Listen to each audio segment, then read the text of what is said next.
Welcome to the Red Hot Reds podcast. This is a special episode, something that we are going to try to experiment with a little bit more.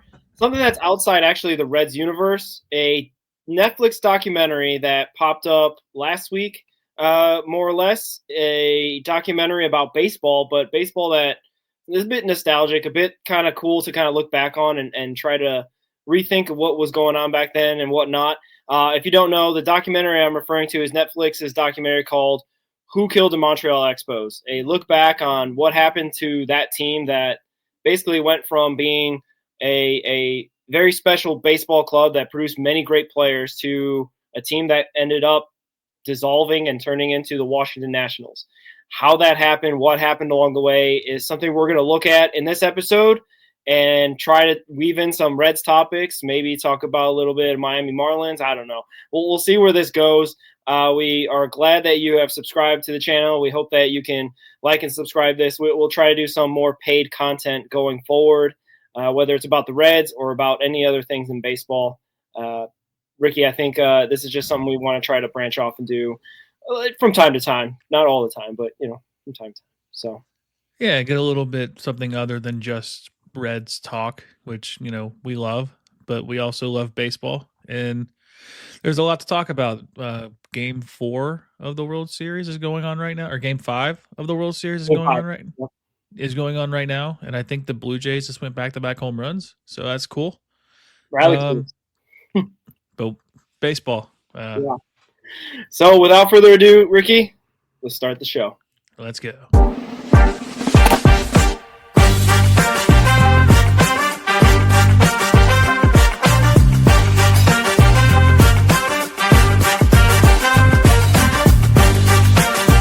The Red Hot Reds podcast. Here are your hosts, Ricky Logan and Roger Straz. Welcome to the show. I'm Roger. That's Ricky. Like we said in the intro, we're trying to do something different. Please like and subscribe. We're with a new network, All Gloves Off Sports Network, which has a couple different shows. Lights Out Podcast, which is every Tuesday, Sirhan on X, and Football with Cheese. Football with Cheese, obviously about football. Sirhan covers all sorts of topics. And Lights Out Podcast covers everything of the topics of the day, from college football, NFL, to baseball, to whatever. I guess whatever topics that they like to cover there. So we're really appreciative that you're here to join in. We're doing this paid content just to see how it goes, just try something different, experiment a little bit.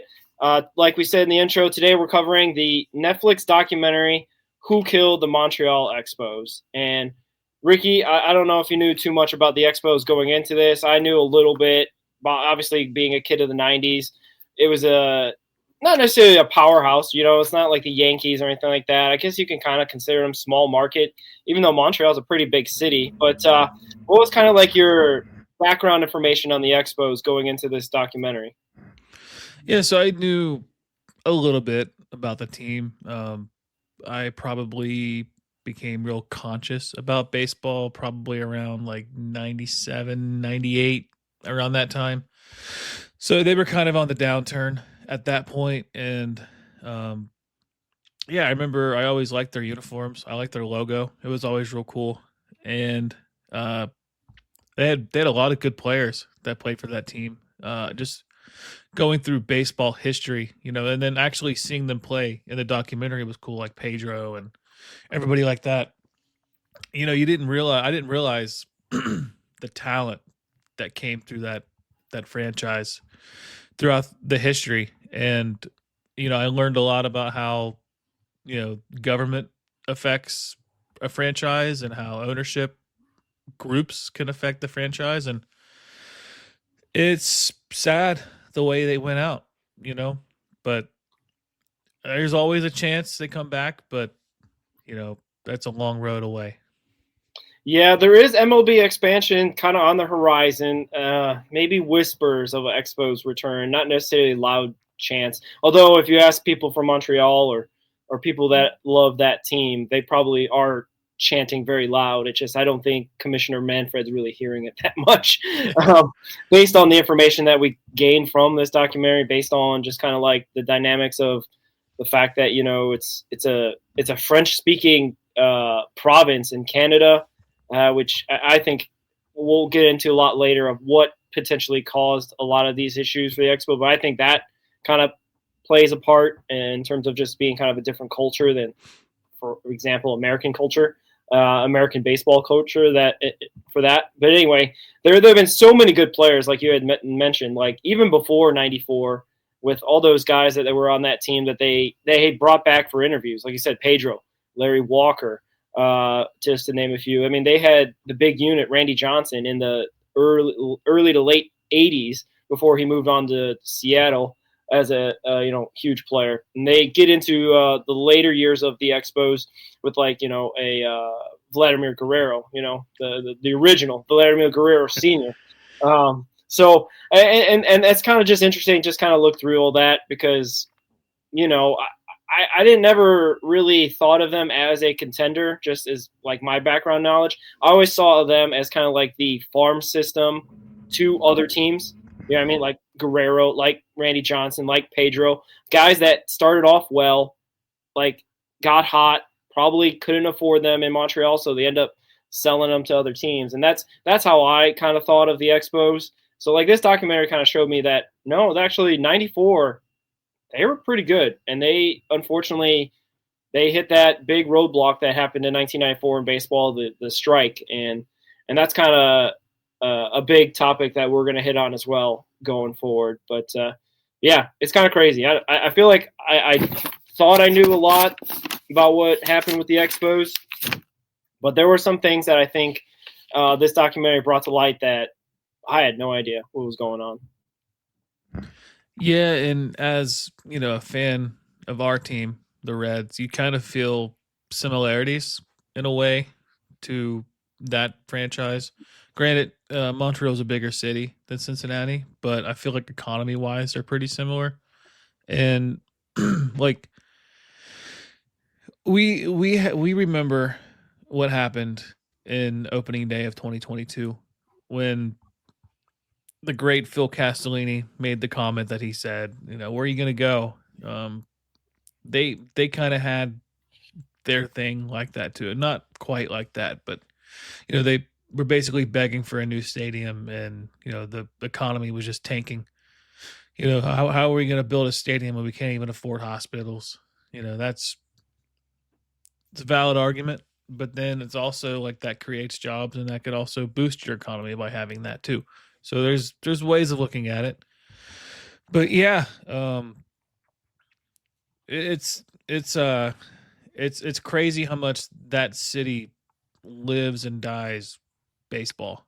And some of them have converted to Blue Jays fans just because they are Canada's team, but I think a lot of them deep down just obviously miss having their team in their town, which understandably, because when you have a team like the Reds in our instance, when they tease the idea of leaving, it that hurts, and I couldn't imagine a team actually leaving. So and it's been 20 years, it's 2005, right?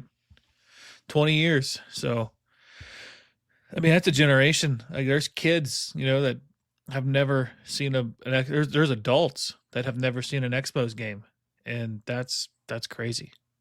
Yeah. It's speaking of like the team of Canada now being Toronto Blue Jays. I feel like Montreal Expos were that team.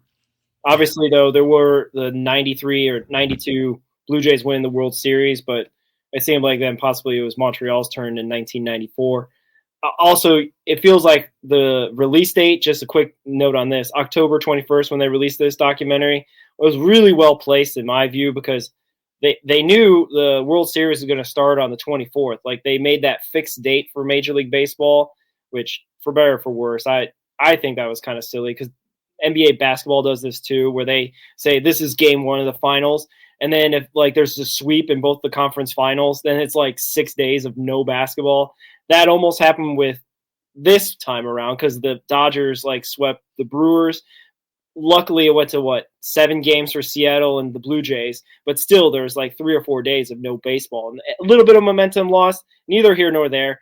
but the documentary dropped right there in the middle on the 21st, right after Game 7. So they really planned it out well in terms of that to give baseball content to guys like us that obviously don't have any skin in the game for the playoffs or just looking to do something to watch. So, and also you kind of feel like the Blue Jays winning, also they have that spirit of the Expos kind of behind them, right? Like you said, the team of Canada, team of destiny of some sort, maybe to kind of have this documentary just drop in the middle or right before the World Series starts kind of makes you think like, oh man, maybe Toronto's destined to kind of avenge the Expos or something like that. But, you know, they have their own heritage of winning and whatnot. So maybe so. Maybe I'm adding a little bit too much to the mythology of the Expos, but that's how I kind of saw it. I'm not exactly sure where you want to start. I've got notes all over the place. If you look me, if you see me like looking down and all that, the biggest thing where I guess want to kind of run through is like, or my first like observation is they talked about how the Montreal Expos had been playing baseball since 1967, and that's crazy to think that I didn't think that they were that long of a franchise. Like, I didn't think they went that far back. Like, I thought this was a team that kind of came up maybe like the Seattle Mariners, maybe like, you know, well, the Mariners go back a little bit, like 50 years. So was that the 70s? Maybe I'm thinking more like the Rockies and the Marlins, like a 90s team that just kind of popped up in expansion, you know, not necessarily have a long heritage of baseball, not a long history, but 1967 is a long time. So like, this is not like a little baby expansion franchise that just kind of couldn't find its footing. They had big crowds, big, you know, like backing from the whole province, because the whole French Canada is like its own little country, more or less, inside of the country of Canada, more or less, because they have their kind of like their own culture, their own way of going about things. So that observation, or that first thing, I didn't know anything about with the Expos. I really thought they were kind of a just startup, you know, had a couple guys like Randy Johnson, had a couple guys like, you know, Pedro, and like, oh yeah, well, you know, the experiment in Canada didn't work, so they left. But they had nearly from 1967 to 2004, 2005. That's what, 50 years, right? Or 40 something years. So anyway, I can't do my math right now. So it's a lot of baseball that had been played in Montreal before this all happened. So to me, that kind of adds a little bit more of the sadness to the death of the Expos, because if it had been a team that started in 1989 and, you know, had some good seasons, had some bad seasons, and then end up leaving town in 2004 after like 15 years, okay, you know, like that's, I mean, I guess as Americans, we're a bit jaded because we have a bunch of clubs, a bunch of ownership groups that take their teams from town to town, seems like every 3 to 4 or 5 years, right? Yeah. The Rams, for example, being in St. Louis and now Los Angeles, or the Raiders, or most recently now your Sacramento A's, Ricky. Yeah. So that's kind of like, I was kind of like, well, if it was kind of like a short-term thing, 15 years of baseball in Montreal, okay, that's not as much heartbreak. But going back to 1967, that means they've had some generational fans. Yeah, you know, it's crazy, like, about the whole thing about that franchise. They made the playoffs one time. Oh, but what year? 1981. Oh, wow. But like we said, the strike year, 1994, they were 74-40 before the season ended. So best record I think it's fair to say that team was probably going to make a run. And, you know, underrated, doesn't get talked about. The Reds had a pretty solid record at that time too. Maybe it would have been a Reds Expos, you know, NL, you know, championship series. Yeah. And who knows what would have happened. Yeah, for sure. And that was also the year. See, I grew up in Chicago. That was the year that my dad always talks about. Like that was supposed to be the year the White Sox won it all too. So there's a bunch of teams that can kind of lay claim. Montreal had the best record in baseball, so that's kind of an obvious one. Yeah. The Reds were winning their division. I believe the White Sox as well were leading their division, but only by a game.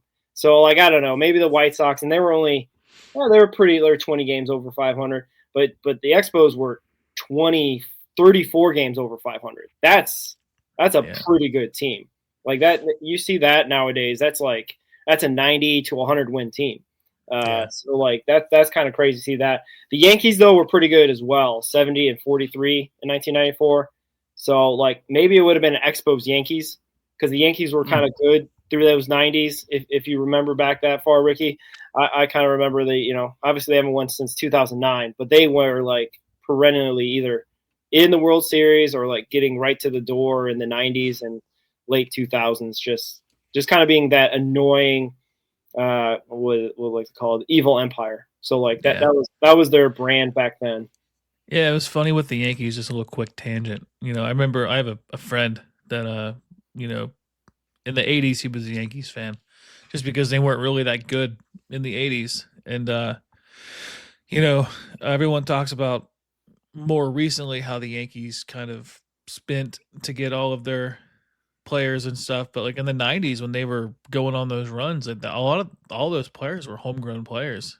Bernie Williams, Jorge Posada, Derek Jeter. I mean, all those guys were homegrown players, and sometimes like we're going to see it with the Dodgers eventually. You're not going to sign everybody. Not everybody's going to accept going to your team, so you're going to have players come through the farm system, and that's going to be a test for them over the next 7 or 8 years or whatever it may be. But we saw that with the Expos in the documentary 94.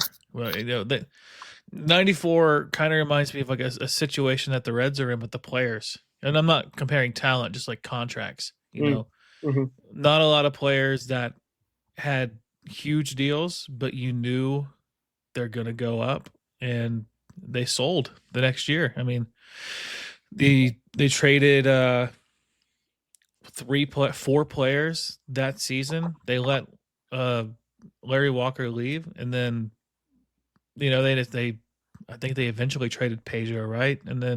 But they didn't trade the right way. They just kind of gave up.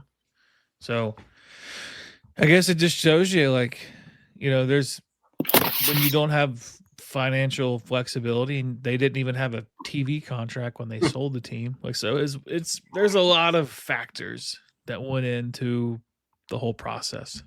Yeah, we're definitely going to hit on all those factors. I kind of have them a little bit outlined if I remember them right. But yeah, you're talking about the sell-off right after the strike going into the 95 season. Just to hit on those, like Larry Walker left in free agency, just signed with Colorado.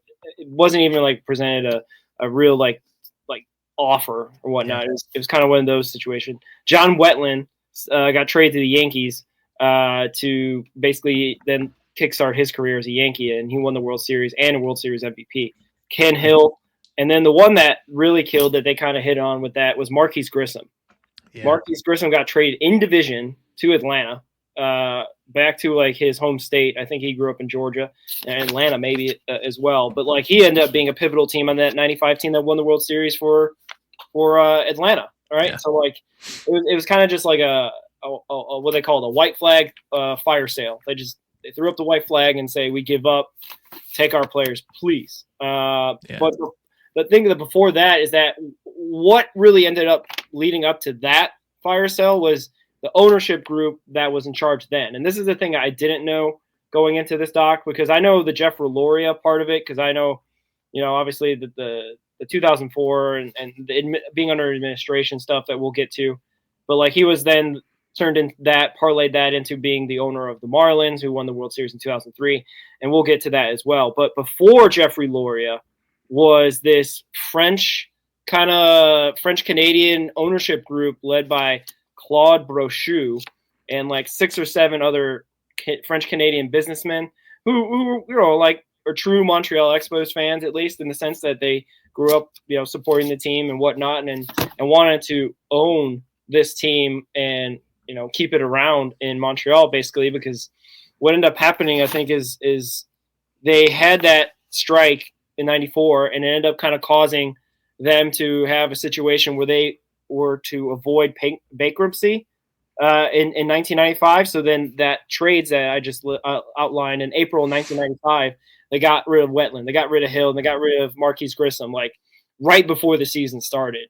And that's kind of like I mean, I know the Reds, I know we have our trauma and like 2021 comes up, but I feel like it wasn't like right before opening day. I feel like that was an off-season type thing. I could be misremembering, and you can correct me, Ricky, but like I don't remember the Reds trading like Gino Suarez like the day before opening day or whatever it was for this one. But that was kind of the I guess the way the doc was kind of presenting it is that like that was like the first thing that set these series of events, this chain of events that killed the Expos.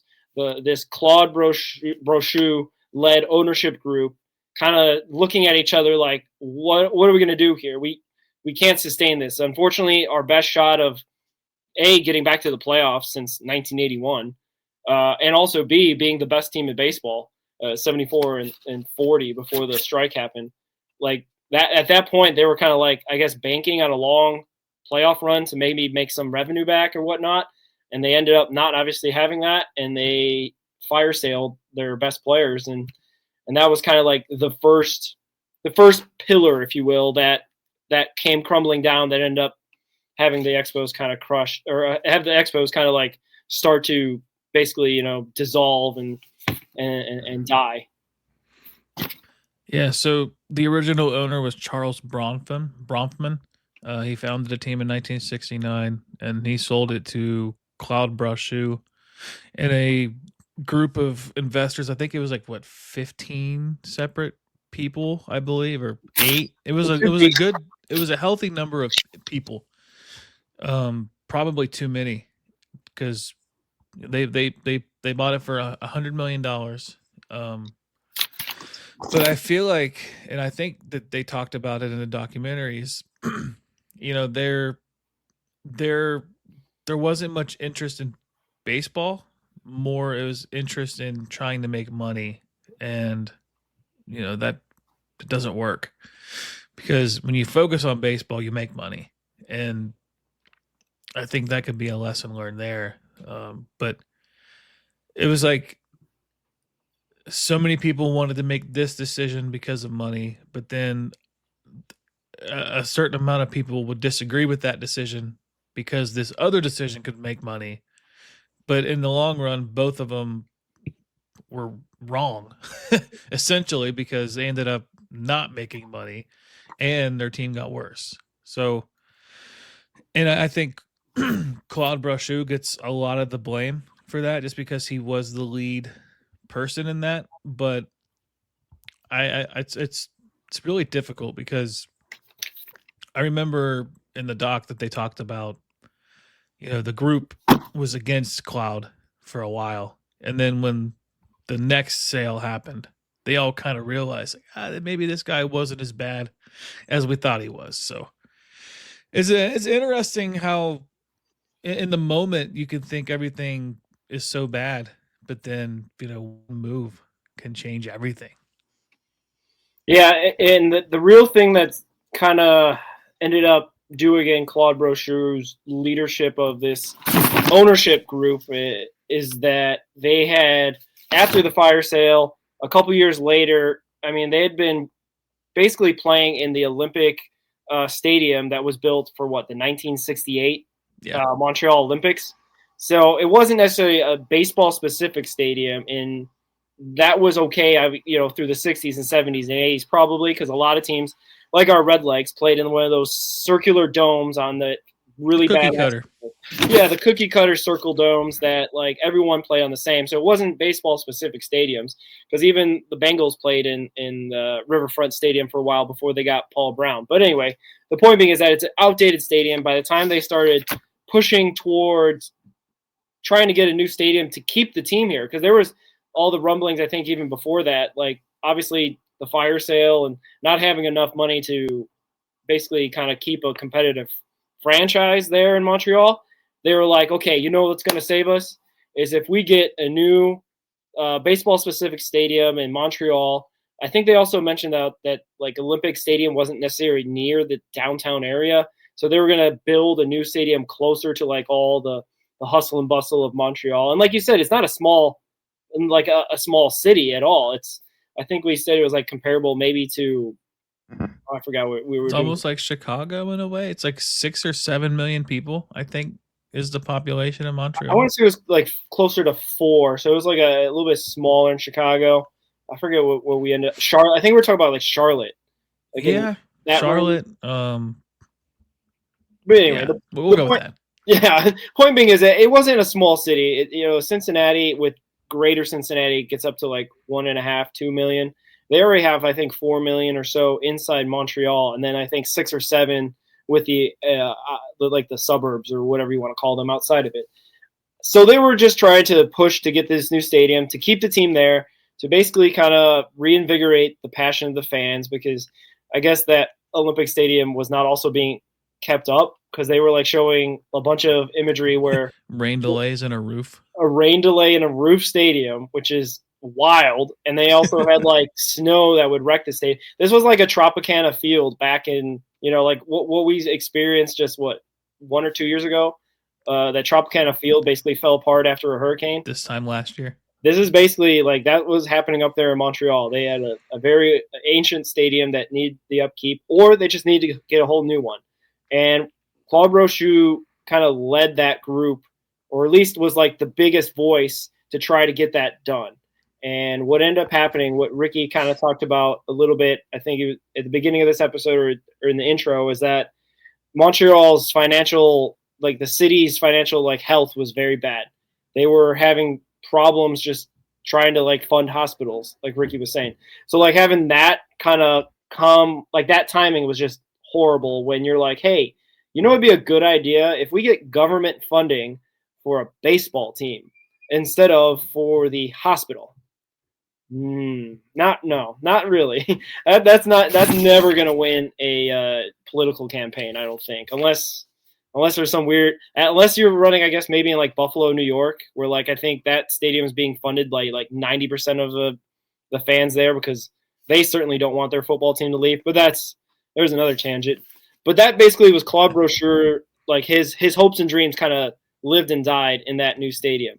And as we're kind of alluding to, it did not happen. And as history bears out, that kind of is like the second pillar that crumbled, that ended up kind of causing the death of the Montreal Expos. And I mean, you gotta shoot your shot, right? Like if you're trying to save that team, I know it's not necessarily a fun topic to be like, hey, please increase your taxes so you can keep the Montreal Expos. Like that's not necessarily, not everyone's going to be jumping for joy when they hear that, as probably someone that lives as a citizen inside the city of Montreal, Quebec.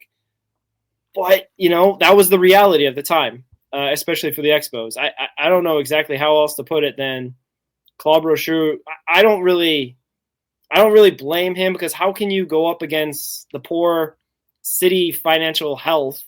And obviously he's got to push for something to try to keep the Expos in town.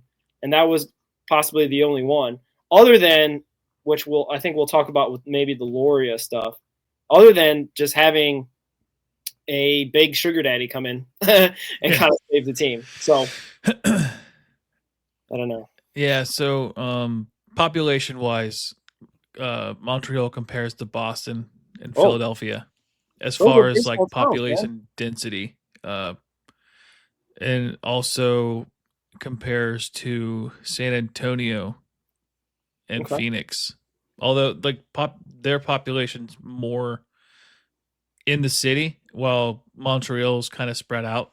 Okay. But as far as like the reach of people, that's a lot of people. And two, the whole stadium deal thing, like I feel like had this have happened, let's just say in like 2000, when they were begging stadium and not 1996 or 1995, maybe it would have been better, because there wasn't many teams in the early mid 90s that had stadium rights deals, for one. And two, like a lot of stadiums were multi-purpose stadiums, like with the Reds and the Bengals with Riverfront. And then I feel like did the Steelers and the Pirates share at 1.2 at Three Rivers? Yeah, probably. So it was it wasn't necessarily common. I mean, other than the Yankees, obviously, but they're just called Yankee Stadium. There's no naming rights or anything there. So like that was kind of new, and had it happened later in the timeline of baseball and not then, maybe things work out a little differently, and maybe they make a more of an effort to do that just because they think that they can make more revenue off of that. But it's tough. It's tough because like we talked about, when you're, and it wasn't just Montreal in general, it was the whole country of Canada. I think they said that their dollar was valued at 70 cents US at that time. So, and they're paying their players in American money. So I think that's just a recipe for disaster. So a lot of things went wrong. I guess that's what makes it difficult about baseball being, multinational, is that you have to pay your players in their base country's salary. Had they paid them in Canadian dollars, maybe things were different, but then it's also not fair to the players that they're making 70 cents on the dollar compared to their counterparts. Yeah, I didn't really think about that in terms of not only is Montreal having to have the money to put up a stadium, but they also have to have a payroll that is, that's probably why they fire sailed a bunch of those guys, and basically they didn't keep guys for long contracts, probably because the conversion rate, probably even to this day, is still not good. I feel like still the American dollar is still stronger than the Canadian dollar. It's probably closer. It's probably not 70 cents on the dollar, but I feel like the conversion rate's a little bit less because we did talk about this a little bit on with Cheese and Mike Valentine, Lights Out. We talked about this a little bit, like how the conversion rates and stuff like that. Can't remember exactly which. It's $1.39 Canadian is $1 US right now. Yeah. So yeah, the US is still a little bit more a little bit stronger. But either here or there, they were running kind of a real stripped down operation after the strike, after 1995, after they failed to get that new stadium. This is kind of where they get into basically trying to find a different ownership group, right? Basically, they had been looking around. They say they exhausted all the possible, like, millionaires, billionaires. I don't even know if Canada has billionaires like we do in America, but like they exhausted all the search for like the richest Canadians, and ended up having a situation where they got a guy that was basically just looking to get into the Major League ownership group, Major League Baseball's ownership group, and Jeffrey Loria, who made his money and still makes his money, I think, still in like super high-end expensive art dealing, which is kind of just a crazy thing to think about, like how you can make so much money in that. But, like, to each his own, right? And he ended up buying into the group in 1999, I believe. And the thing was, in 1999, though, he wasn't the majority owner. Like you had talked about, it was an ownership group. And in 1999, I believe, when he bought into the team, he was only 24% ownership stake. Which, like, I don't think they probably have to make all their decisions to come to a consensus. I don't believe Brochu owned like a majority either. It was kind of like a weird, like all the 6 or 7 or 8 to 10 like parties all kind of own their share, and that's probably why also they had their disagreements and undercut each other, and too many cooks in the kitchen type of scenarios with trying to drum up money or revenue for this ball club to stay in Montreal or to stay competitive. That's probably one of another major factors that is kind of not talked about a lot in terms of who killed the Montreal Expos. Is they didn't really have like a strong leadership in terms of, this is the guy that is going to make all the decisions, going to take on the responsibility if things don't go his way, and it's going to put in a lot more of his money to end up like making it worth his while, right? Like, that's kind of the weird thing is, at least for me, like, I don't know if we want to get into this or not, but like, it seemed like Brochu was the front man. He's the guy that pushed for the stadium. And when things went bad, that's when the other French Canadian ownership, parts of that group, kind of stabbed him in the back and said, "Yeah, he stinks. Get him out. Like he obviously is a failure." But like you'd think that they would be a united front, at least in terms of like ownership stake. Or I mean, I get it. Like maybe those other guys wanted to be the top dog and whatnot. But this is the thing: is like, and this is the Americanism kind of creeping into this documentary. I feel is that money talks, man. Like money talks, and like by the end of like 2000, the 2000 season, Loria had bought into the team so much that he had 76% of the ownership stake. Yeah, there was like some weird clause in his contract that, what was it, if they failed to negotiate something, they basically forfeited their share to him, which was a crazy clause to me. But yeah, I think at one point near the end he had like 91%, and I think it was just basically Claude Brochu, and then he got forced out, right? And then the group, I think it was 10 investors that bought in, if I remember right. Yeah, it was a big group, and you're right. That's the part I missed. It was a fundraiser call, and this happens when there's multiple parties of an ownership group. It might actually be happening potentially behind the scenes in the Reds ownership that we don't really get much access to figure out if that is what's happening. But I have heard this before, the fundraising call where basically if the team needs a certain amount of money to sign a guy or to bump up salary or to have that flexibility and whatnot, they go to the other owners and say, hey, are you in or are you out? Like, here, I need this X amount of money. Like, let's make it happen. And I think that's one thing where, like, I think it's not really touched on very much, but it stood out to me. Like, Jeffrey Loria, according to the documentary, reached out to these other owners, say, hey, like, let's put in some money. So, like, you know what I mean? Like, it's kind of like you got to spend money to make money type of situation, which an American owner would understand. But these French Canadian, I think, ownership group was a bit like, oh man, that's not really how we do business. We want the team to make money, but we don't want to like put in all of our money. Like they were a bit scared, like the scared money don't make money type of mentality. And he gave them their chance. And like you said, I think the clause like said that, well, if he puts fundraising calls out there and if they don't put in their money, well, then I'm going to put in my money, which I guess he was super rich compared to them, the way they describe it. And it makes sense that way. And he basically just kind of inch by inch kept buying into the team and pushing other guys out. Yeah. And that was kind of the situation that Bronfman had in the late 80s where, you see the salary increase from the players. I think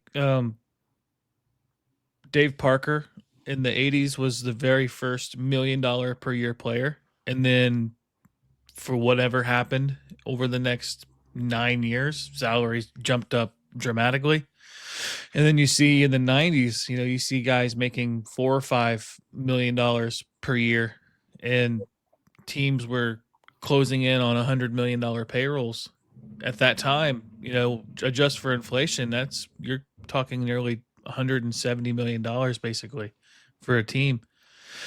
When Bronfman sold the team for $100 million. So it's crazy to think about the value of the team. What was that, 1991, I think, when he sold the team? If I remember right, $100 million then. You're seeing teams valued now well over $1 billion.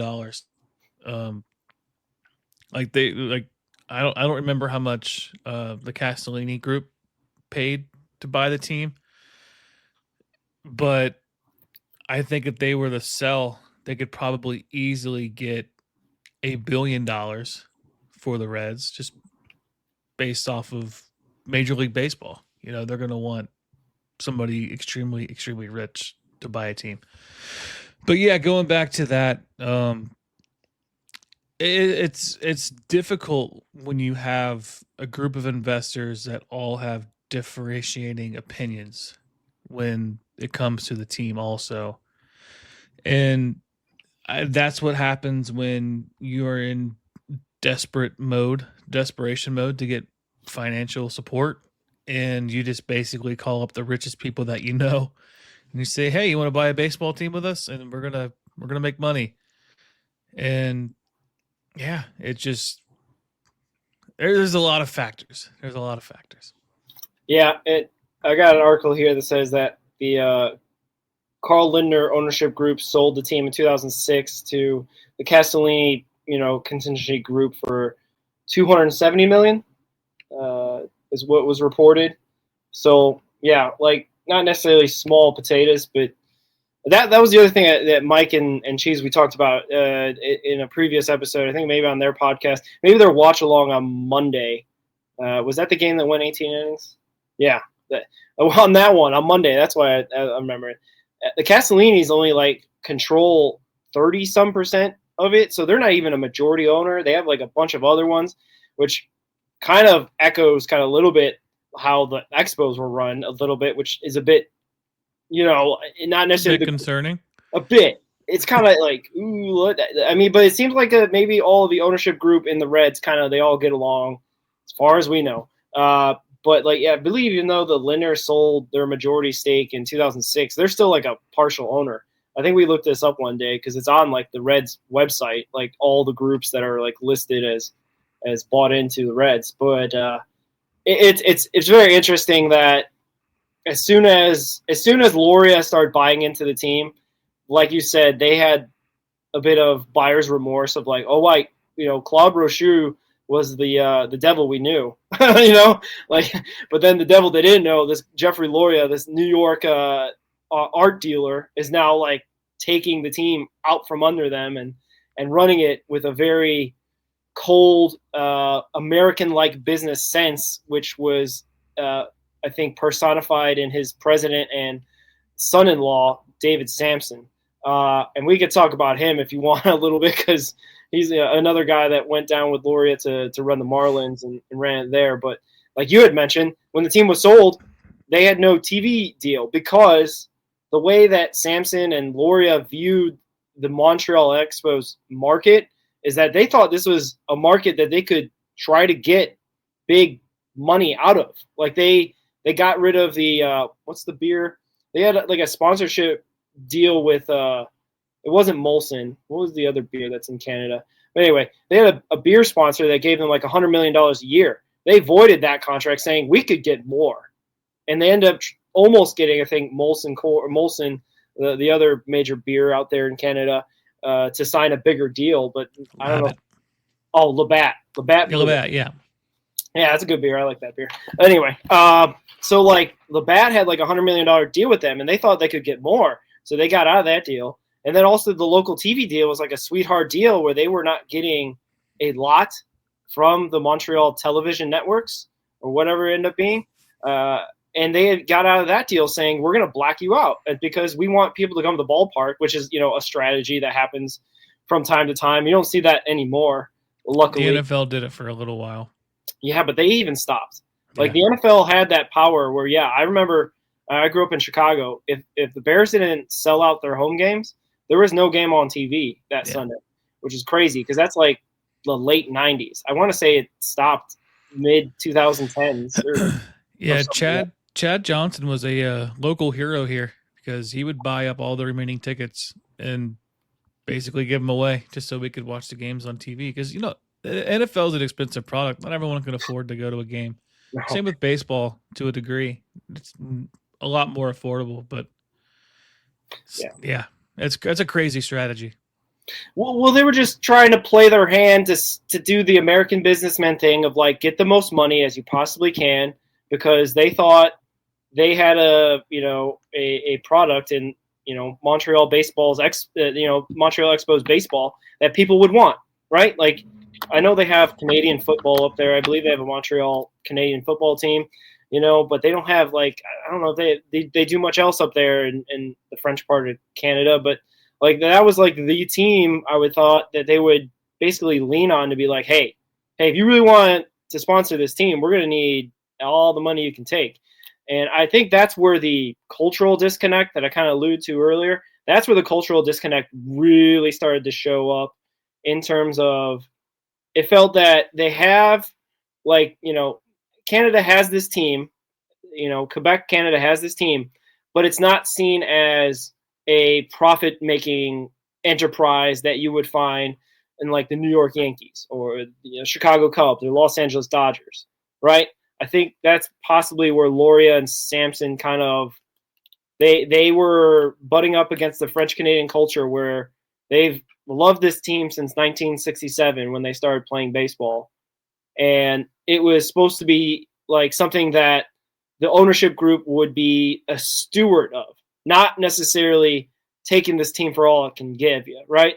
And that's how obviously we feel a little bit toward our ownership group, is that the Phil Castellinis of the world say, hey, give us money, otherwise we'll see what happens to your team. And that's a really kind of dicey thing to do as an ownership group, because you incur a lot of wrath, you incur a lot of bad feelings, and you possibly will get less people come out the ballpark if you're threatening them to basically, support this team or else. And that's what was happening with the Expos in the early Loria years from 1990 to 2000. Like, they were trying to just basically, make this team profitable. But I think French Canada basically said, excuse me, like, you're not going to air our games? We can listen to it on the radio? Why would we support this? Like, this feels like they were getting slapped in the face as a fan base, and rightfully so to a certain extent. And they basically just misjudged the consequences of their action, that being of the ownership group of Loria and Sampson being his president. That's how I felt, at least into that first couple years of the Loria years of the Expos. Yeah, in a large way, it does feel like sabotage in a large aspect of it, because they're clearly not dumb, right? They're very intelligent people, and they had to know what the economy was in Canada at the time, just because they are very successful in business and they're extremely rich people. David Sampson, like, he was like 30 years old when he was a part of that purchasing of the team with Loria, and like, he's obviously very intelligent. He had to have known, and I don't see how you can say, we are going to void our TV contract because we're not going to make any money. It's like, yeah, but if you don't have a TV contract, you're not making revenue. So then it's like, you're basically setting the whole thing up to fail anyway. So it's like, I don't understand what your logic is, other than it being, it feels like almost like intentional sabotage to go, if we make this thing look bad enough, Major League Baseball is going to want to do something about it. Yeah, that is the single view. I think maybe I was giving them the benefit of doubt that Loria and Sampson were like trying to maximize their profitability. Maybe the cynical view is, yeah, we're going to pull the plug on all these deals because we want to make it so untenable to have a team here. And they also pushed for a stadium as well. I forget exactly what year exactly they were pushing for, but they put up like a rendering of a potential stadium, and they were trying to do the whole thing that Brochu did. And even though that was some years later, it still was being kind of like rejected, that they would not put any government or put any of the taxpayers' money into this stadium. So that was kind of the weird thing, is that, yeah, I guess that's kind of the question I guess I would have for you, Ricky. And I think you kind of answered a little bit, is like, did the new ownership group of Loria, like leading the ownership, being, almost to 91% ownership stake, was he intentionally trying to get the Expos to move, or to, basically get to a spot where it was just untenable to play baseball there? Or was he just genuinely trying to drum up money to keep the team there? That's I think that's kind of maybe it's easy to see now after the fact that the results happen, but I don't know. At the moment, I feel like they tried to pose it as like we're trying to, do whatever we can to keep the team here. Yeah, I can see the argument for that, just because they took the effort into the stadium renders. They attempted, however you want to put it, trying to get the sponsorship deals increased.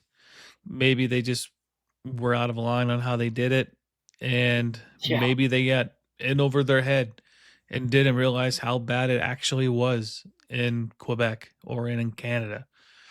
And and they were really wanting to get in Major League Baseball, and they did. And they were only with the Expos for 3 years, and they jumped ship, and they left and went to the Marlins. And obviously we see how Marlins history goes. The next year they win the World Series, but you see a lot of similarities financially with the Marlins that you do with the Expos. They wanted a stadium in downtown Miami, and as oddly enough, for how big of a city Miami is, it's not really a baseball city, and people don't really care about going to a baseball game. They'd rather live on the nightlight, and they pushed for that. They've had multiple stadium deals with the town, the city, sponsorships, and then they kind of played that same playbook with trades. They had Miguel Cabrera, Dontrell Willis back in the day, and Josh Beckett, and those were players that very easily are cornerstone players. One is without a doubt, Hall of Famer, and I think Dontrell Willis won Rookie of the Year, I believe.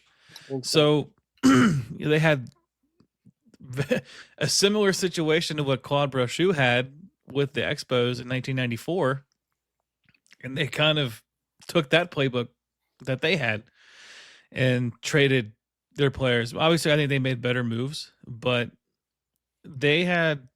You see the Marlins, and this is going to turn into a Marlin show for a minute, but oh, you would. The Marlins, their history, they have a World Series, they completely tear it down, and then somehow within the next 15 years, it happens again. They completely tear it down, and who knows what could have happened in recent history with Jose Fernandez had he had not passed away. What would have happened with that team, because there was a lot of good talent on that team, and they kind of went all in at one point with Hanley Ramirez and Jose Reyes, and they had Giancarlo Stanton, a young Giancarlo Stanton who was hitting like 50 plus home runs, and they had a pretty solid rotation led by Jose Fernandez. And it feels like once he passed, they kind of disbanded that again. And then they really haven't been the same since then. But going back to the Expos, I say I probably lean 55% sabotage and 45% that they were just in over their head. Yeah, that's fair. The biggest argument I think for Loria, even more than just the sponsorship stuff, because that could be, like you said, it could be viewed two different ways. It could be pulling the plug to get zero revenue in and saying, well, we tried, when who knows if they tried, and, trying to get the new stadium, say, oh, we tried to get money, you know what I mean? So those can be left to interpretation. The biggest thing you can see is that Loria put money into the team. Like, that's his biggest argument, right? The other owners, the other French-Canadian businessmen did not. And that's kind of like where I can at least give him like a benefit of the doubt of like, hey, he knew that this is something, you got to put in money to make money type of thing. The other owners weren't. Claude Brochu was out of the picture, I believe, because he got kicked out because the other guys kind of backstabbed him after the first stadium. proposal kind of fell through. But that's like his biggest argument, to say like, hey, I tried Montreal. I put a lot of money into the team. What we tried to do ended up didn't working with their stadium rendering again. Who knows? Like that would be, I say, if I was a lawyer for Mr. Loria, is like, hey, I put a lot of money in this team. Those other French businessmen, what did they do? I called them. We did a fundraiser calls. They didn't want to put in their money because they did not believe in the team, basically, is what you can argue. Whether or not, that is the case, whether or not he was just putting in the money so that he knew, like you said, in like before the 2002 season, he sold the team to Major League Baseball for $120 million. And I forget how much he originally put in, but he put in less than that and made money basically by running a franchise for 2 or 3 seasons and cashing out. And that's what ended up going to the Marlins. So here's maybe a hot take. Major League Baseball killed the Expos. That's another factor. Yeah. Do you remember the images from the 2002, 2003, 2004 season? They were dead. Like, just like life support, I think is what the phrase was. If they were not dead, they were on life support. They obviously had a great ball player in Vlad Guerrero Jr. Who else is on that team in 2004? I'll try to Google this quickly. But, like, it was kind of crazy to think that, after they get sold to Major League Baseball, Tom, what's his name from MLB Network, Tom Verducci, basically said, well, after they sold the team to Major League Baseball, you have 29 owners that are basically babysitting a kid that isn't theirs. And that's fair. Like, if you're the New York Yankees, if you're the Chicago Cubs, if you're the Cincinnati Reds ownership group, like, I don't want to. Who cares about them? Like, we're profit sharing. Possibly they get some of the money if because they're such a poorly run team, they're going to get some of that money. But like, other than that, like, please, like, it's definitely a situation where you're just kind of like, they were at that point, 2002 on to 2004, they were on life support, no doubt about it. It ends up being a situation where you're just like, please let this be like resolved sooner than later. Yeah, so here's some notable players from that 2004 Expos team. All right. Brad Wilkerson, he was a 5.1 WAR. I think I remember him hitting for the cycle at one point. I think he hit it for it twice in the same season, or he was close to it in the same season. Indy Chavez, center fielder. Tony Bautista, Juan Rivera, Brian Schneider was their catcher. Okay. Livan Hernandez, Zach Day. 1997 Florida Marlin World Series winner, Livan Hernandez. It always comes back to the Marlins. And just kind of going by their WAR. Obviously, they weren't a great team in 2004. They were 67 and 95, but they were also managed by Frank Robinson. That's kind of notable too. And kind of going back a little bit, Felipe Alou is an incredible piece in the history of the Montreal Expos.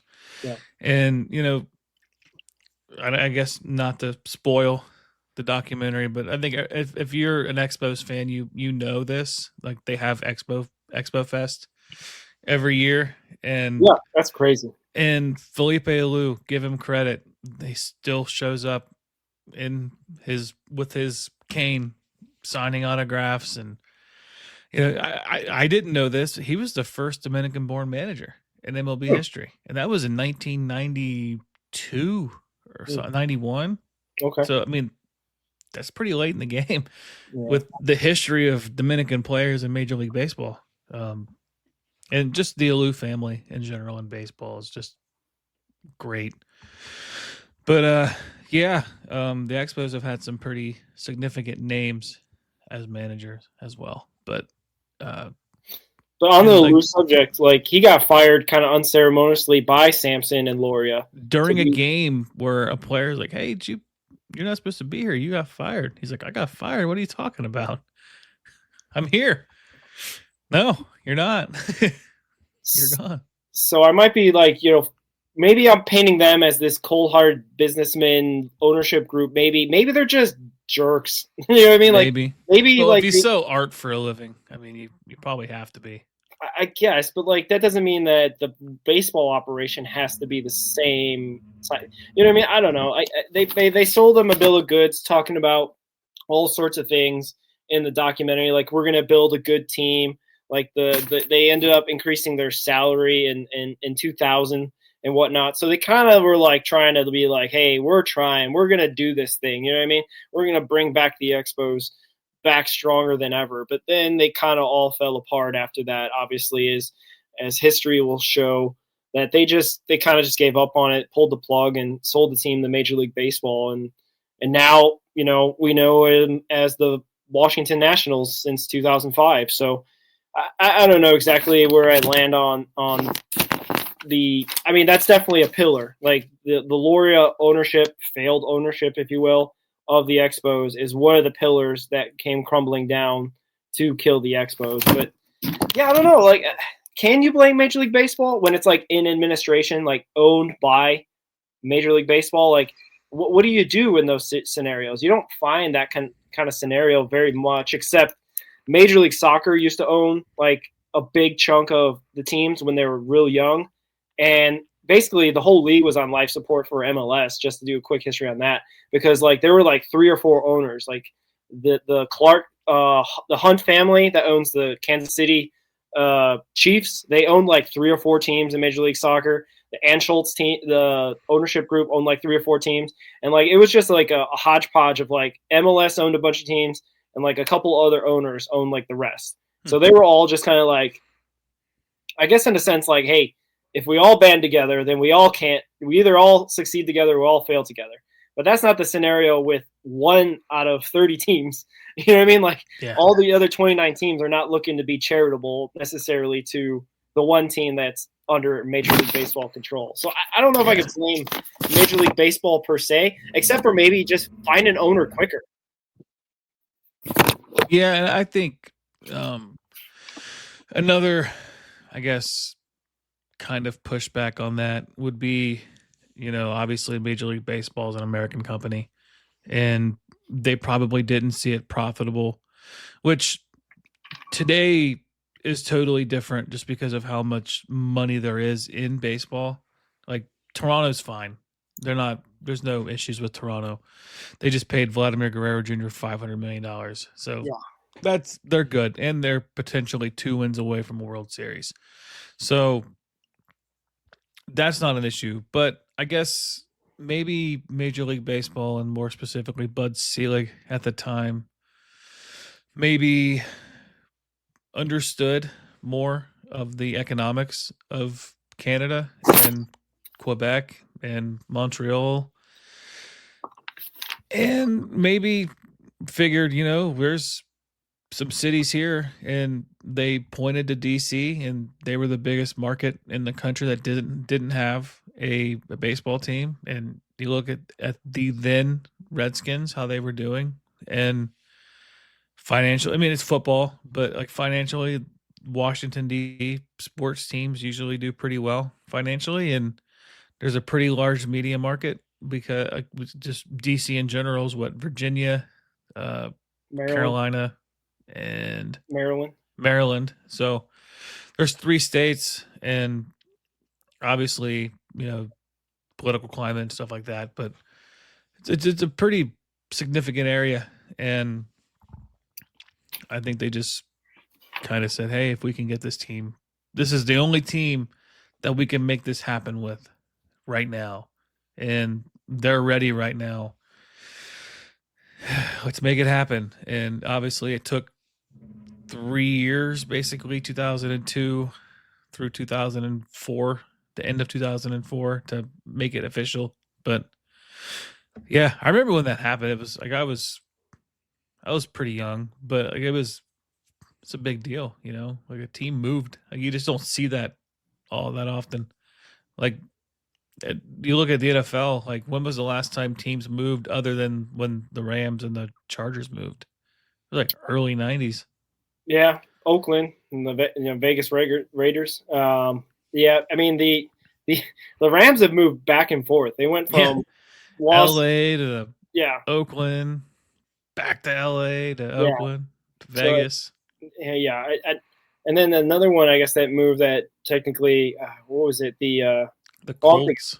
Yeah, the Browns leaving to go to Baltimore was in Yeah. 1999. So that's pretty recent history still. NFL's a whole another kettle of fish, to be honest. And how the Baltimore Colts left for Indianapolis like it was overnight. 70s, 80s. Yeah, that's crazy town. I just found in my notes in here like Loria bought in for $18 million back in 1999 and sold the team after the 2001 season for $120 million to Major League Baseball. And then also, yes, on last day, on game 162, September 29th, 2004, they had a press conference saying Montreal Expos are leaving and it's going to DC, which is crazy to think, like, as a fan base, you're sitting there either watching the game or listening or at the game to be like, wow, this is it. And they had images of it, like people crying in the stands and putting signs up and whatnot on that last day ever of Montreal Expos baseball. Yeah, and it's kind of reminiscent of how Oakland fans have been treated. Yeah, last year. I have a lot of family members that are Oakland A's fans. Well, A's fans now, and everyone goes, "Oh, they should just show up, go to the games." Like it's different than that. When we feel it a little bit here. When you feel like your ownership group isn't caring, like they just signed a pitcher, Luis Severino, this past offseason for their richest contract in team history. It's $64 million. Yeah. Eric Chavez was their previous contract. Like that goes back a ways, Yeah. And they've been fighting the stadium deal forever. There had been rumors of relocating forever. And obviously, if you stay in the general vicinity of Northern California, like you can keep a lot of your fan base. But, when they go, oh, we're going to move to Vegas, but we're leaving now, but we're not going to Vegas for 3 more years. Like, you alienate your future fan base because you're not there yet. And you alienate your current fan base that is very angry with you.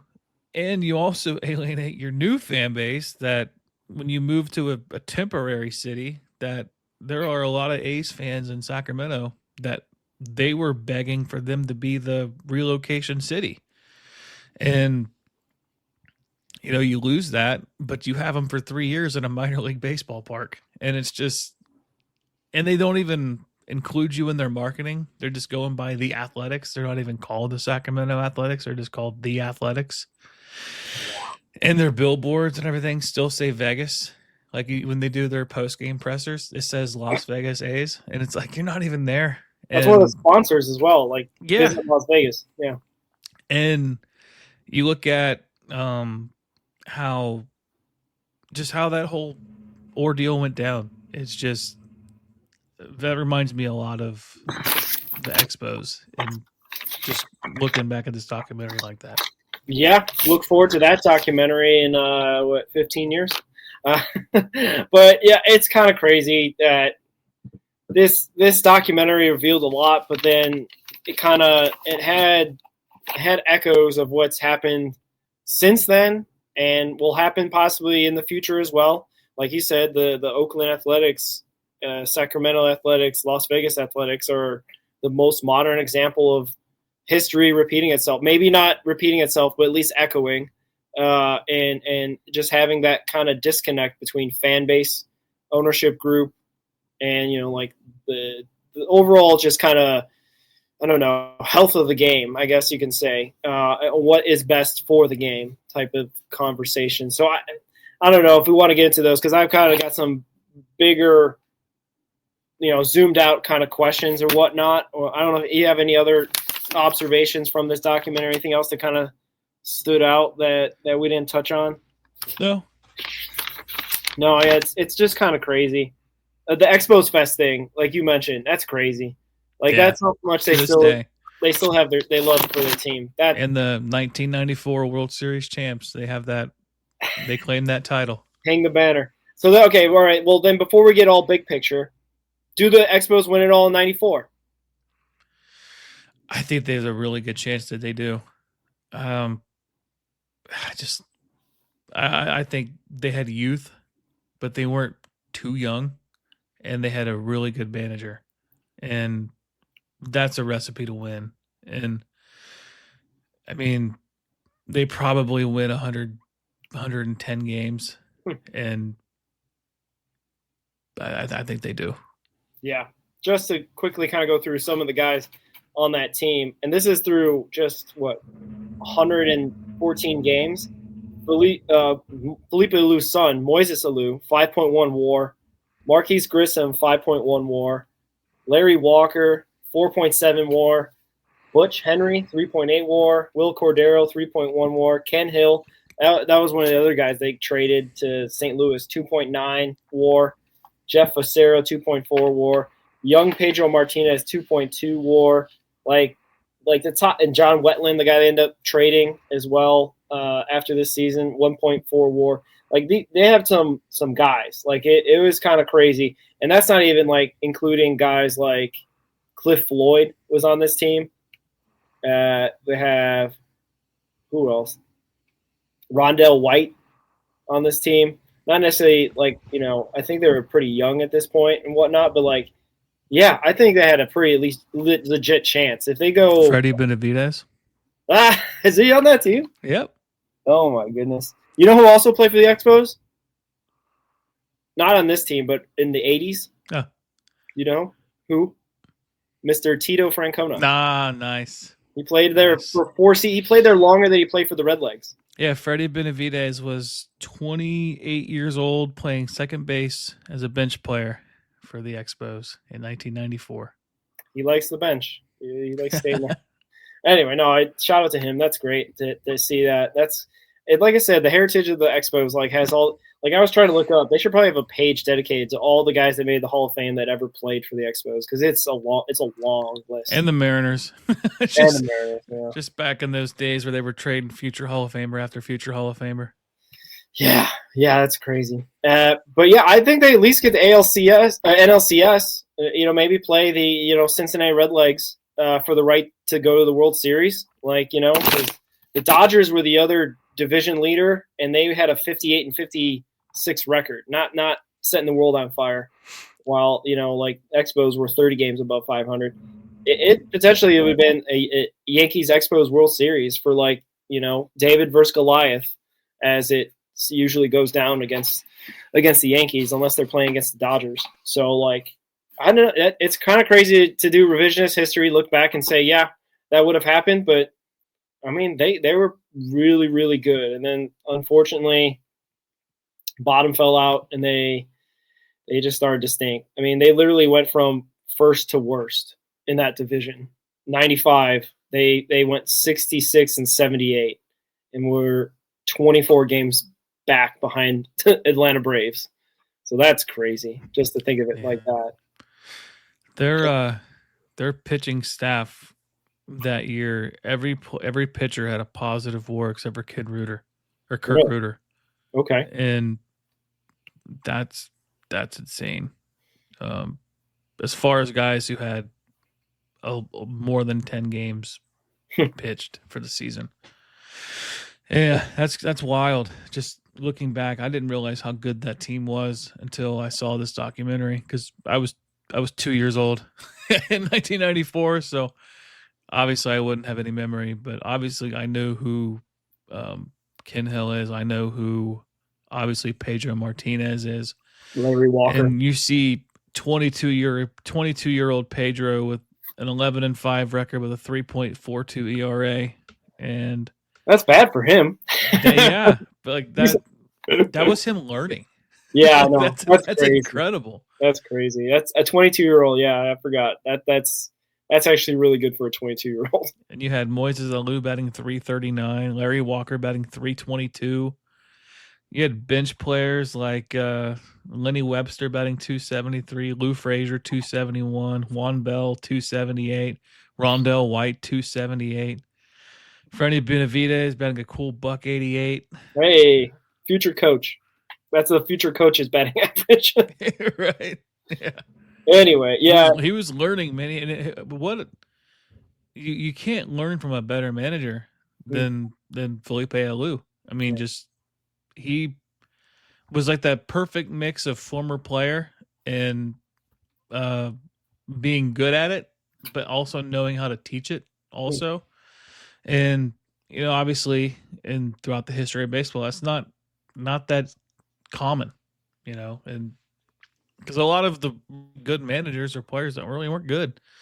Terry Francona wasn't really a good baseball player. Don Mattingly was probably one of the better ones, but it's not super common. Like Aaron Boone was a starter. He wasn't like this elite player. He was a solid major league player, but you wouldn't say he was like Aaron Judge retiring to manage. That like you probably don't see something like that. No, he's good for like managers, because you're right. There's not a lot of guys that turn to managerial, because usually they have shorter careers and they get into management younger, so they can go through all the steps. Managing in the minors, being a bench coach for years, learning the trade basically. So you don't find guys that are Joey Votto that played 17 years in the bigs. Then they have to take another 10. 15 years just to learn the trade of being a manager. That's a lot to do. But shout out to Felipe Alou. Yeah, he's one of the good ones. And they really didn't delve into much exactly why and what happened there. They kind of just were like, new ownership group want their new manager. That's basically kind of was. So shout out to him for being a loyal Expo all these times. I don't know how much more we could say about his. He kind of was one of the victims of the Expos, kind of on their path to death. Yeah, sadly. Yeah, so I guess if we must, before I don't know, I got a question that the doc kind of answers, but then I got some bigger picture question, or I don't know. The documentary has the question right as the title. Should we answer that, or do you want me to do the bigger picture debate question? What do you want to do? Because I'm cool with either one. I think I have my opinion on who did, but I can save it.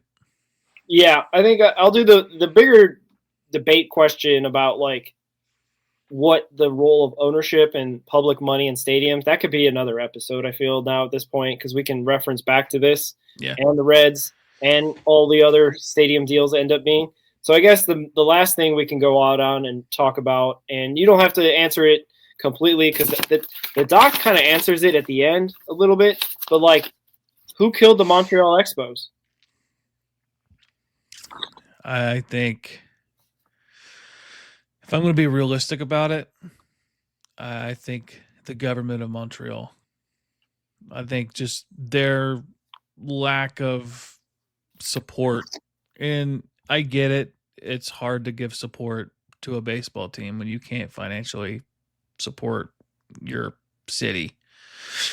But there's also ways you could do it without being too, what's the word I'm looking for? Pushy, I guess, when it comes to taxes, because there are additional ways to fund that kind of stuff in addition to taxes. You can get, not just as a part of Quebec, but you could get a Canadian grant to, hey, Canada, we really need to keep this here because it's also, this helps our economy. Can we get help with this? They just strictly said, no, we're not doing this. And when they said that to Claude Brochu, I feel like that's when the rest of the owners turned on Claude Brochu. And there's going to be a large amount of people that are going to blame Brochu for this. And I don't think he deserves it. I think he had a hand in it. Obviously, when you trade away players for absolutely nothing in return, like, you deserve blame, like, because you could have built for the future when you didn't. But I also understand that in the early 90s, scouting wasn't as easy as it is today. So you don't really know who you're getting in return as you do today. And you still don't know today, to be Yeah. fair. But they kind of just said, hey, take this guy. Hey, take this guy. Hey, take this guy. Oh, Larry Walker, you're going to be a Hall of Famer? Probably. Like, go sign somewhere else. Pedro Martinez, one of the greatest pitchers of all time. See ya. And Felipe Alou, one of the better managers of the 90s and 2000, going into 2000. Like, see ya. And I guess if I'm pointing the finger at one entity, it's going to be the government. But I think everybody had a hand in it. It was like the perfect crime. Because nobody's guilty, but everybody's guilty. Yeah, that's fair. The documentary's answer, because they kind of came out and said it. They did sometimes. Obviously, you have a documentary, you have a piece of something, trying to get to a bottom of a mystery of, like, saying, like, the title being "Who Killed the Expos." Maybe sometimes you want to leave it up for interpretation, because then it lets the viewer make their own decisions. But they kind of said it at the end through a couple people, mostly French Canadian Quebecans that followed the team, were sports people or journalists or whatever. They put it on basically a shared responsibility of, like you're saying, but mostly money, which is kind of what you're saying as well, in terms of, like, blaming the government for not having the funds to keep the team there, which can branch out into all sorts of different debates on where or who should put in the money where and whatnot.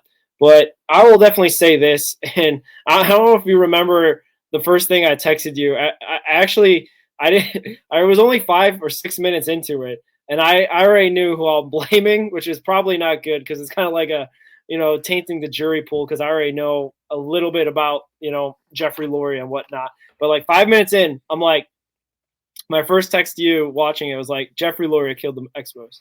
That was it. That was me. That was it. That's all I'm going with. My take from the start is the same at the beginning. And I don't think I'm wrong because of my bias, per se, against Loria and Sampson and what they've done to baseball since 1999.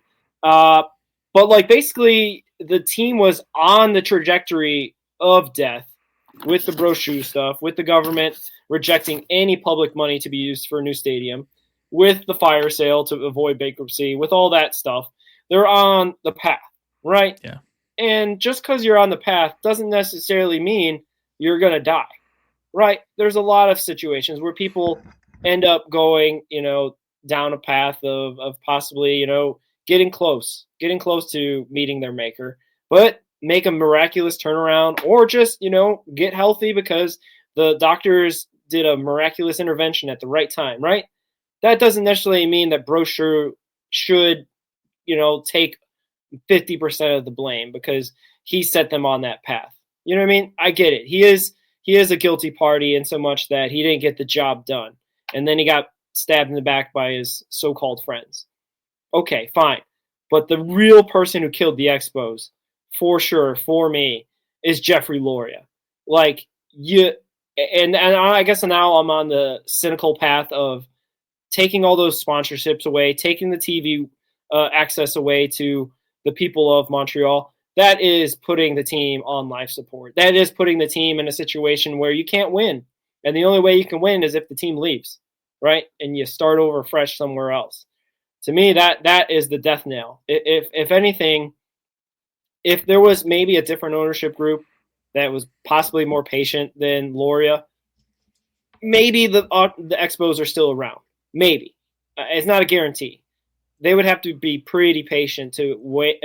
So basically wait for the Canadian economy to rebound, right? And mind you, like, the Blue Jays are still in Toronto. They were in the same Canadian, economy They obviously were coming off a back-to-back World Series, though, in 92 and 93. So I guess that helps to be a little bit more patient, possibly. Yeah. But at the same time, the Expos could have been just as patient.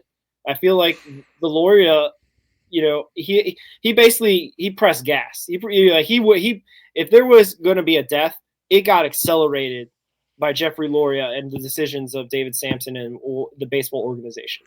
That's basically why I say they killed it. Yeah, you feel like, and I agree with your take on that too.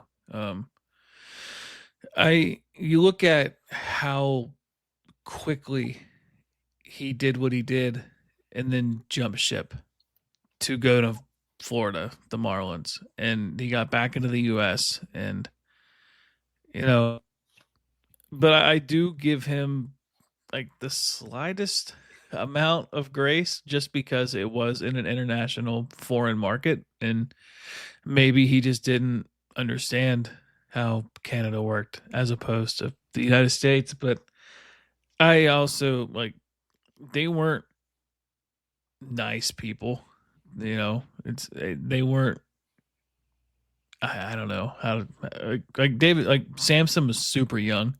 Like I said, I think he was 30 or 31 when they bought the team. Yeah. So he's only 56 right now. So he's still young. And they had this complex around them that no matter what they did, they knew what they were doing.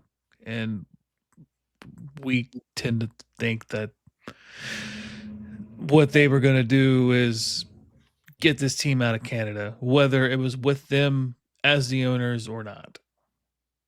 Yeah, I guess my take as well is informed by the Miami experience. As we always say, it always comes back to Miami Marlins.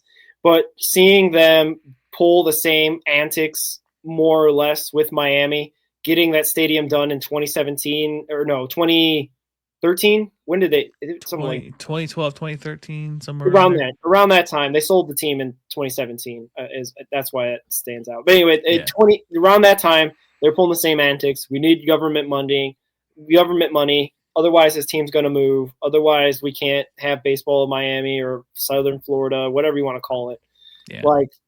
Just because of that informs me that it wasn't as, I guess, the benefit of the doubt I was giving earlier that Loria was putting money in the team because he wanted to really invest in the team. He really was just trying to put money in the team to show possibly Commissioner Bud Selig, hey, I've got money. I'm serious. I want to be a part of this major league owners ball club of 30 guys that can, be serious and legit, right? Because it's kind of crazy, but it's kind of a selective club. Because didn't Bud Selig own the Milwaukee Brewers before he became commissioner? So It's about who you know, not about anything else. And that's probably why he was given the chance again to own the Marlins, is because, hey, look at me, I got a lot of money and I ran the Expos into the ground. Generally, when that happens, I don't think you get a new team, right? If we're going on merit, if we're going on just standard, business logic. But for the ownership group of NFL, Major League Baseball, NBA, it's a different set of rules. And, he got his World Series, even though that it came off of the back of basically killing a different franchise. Yeah. Yeah, it was 2012 when they changed to the Miami Marlins. So 9 years after he bought the Marlins, he changes names and gets a stadium and gets a exclusive naming rights deal at Lone Depot Park at the time. And Lone Depot's new. Lone Depot's a recent deal. Oh, that's right. What was it called when they? Because I don't think it was called Marlins Stadium. Was it Marlins Stadium? I think it was Marlins Park. I think they did all that weird thing. They put that big ugly. It was Marlins Park, yeah. They put that big ugly thing at center field eye. The big carousel. Yeah, and they put a fish tank in the back of behind the home plate. The aquarium behind home plate. They didn't talk about being a bit hypocritical. They were Sampson and Loria were trying to get more money out of Montreal by getting new sponsorship deals, but it wasn't until Jeter came in 2017 with his ownership group of I forget who's the principal owner, but the Jeter was the front man and the president of the team. That they got the naming rights of Lone Depot. They got the ugly thing out of center field, and then they put sponsorship stuff instead of the fish tank. So like, if we're going to be consistent with like Samson and Loria, shouldn't they be like trying to maximize getting money out of the Miami, local sponsors? It feels weird. Yeah. That they didn't do that. They did it in Montreal, but they didn't do it in Miami. Yeah, but also maybe with Montreal, they were just trying to get rid of sponsors. Well, that lends credence to that argument. Yeah. So yeah, that's crazy. Do you also remember what happened in 2012 with the Marlins? No. So they signed a bunch of guys because they're opening up this new stadium. Oh, that's right. Yeah. Jose Reyes, Mark Burley. Who else was like a part of that offseason? Like they were trying to build up. Like, hey, we're spending some money. We got a new stadium. Come out and support your local Miami Marlins, right? And I'm trying to get the timing right because I obviously remember it because of Mark Burley, who's one of my favorite baseball players, and he ended up going to the Marlins for a lot of money. And I'm trying to figure out. Yeah. So then November 12th, November 2012. Yeah.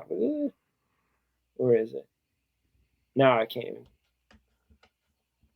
Anyway, you probably will find the details quicker than me because for some reason I can't Google that well.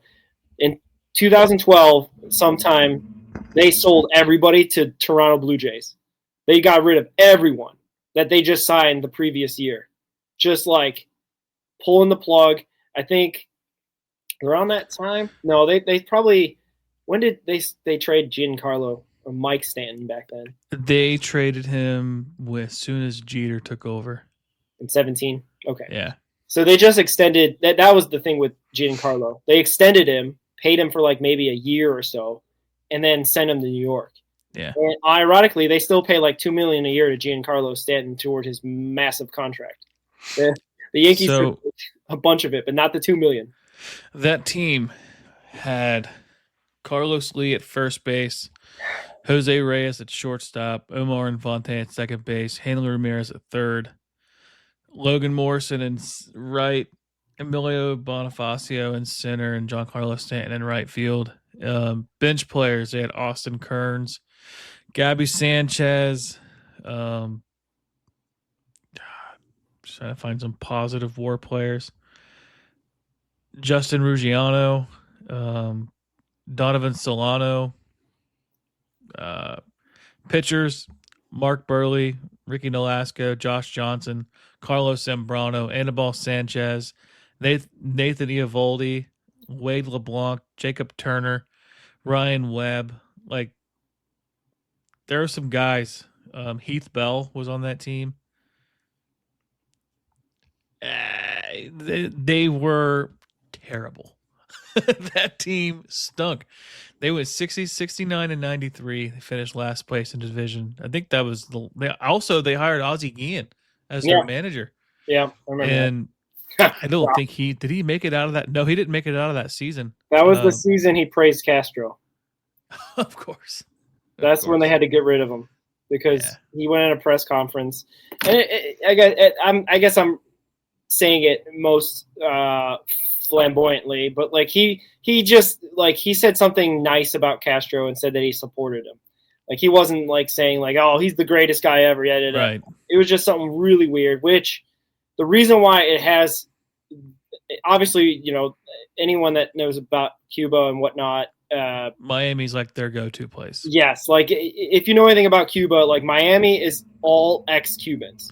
That's where they escape. I mean, when they escape to either Mexico to get to Miami, or they go directly to Miami. I mean, it's what they do. So, being ex-Cubans, being basically, expatriates from their motherland, they are not welcome back.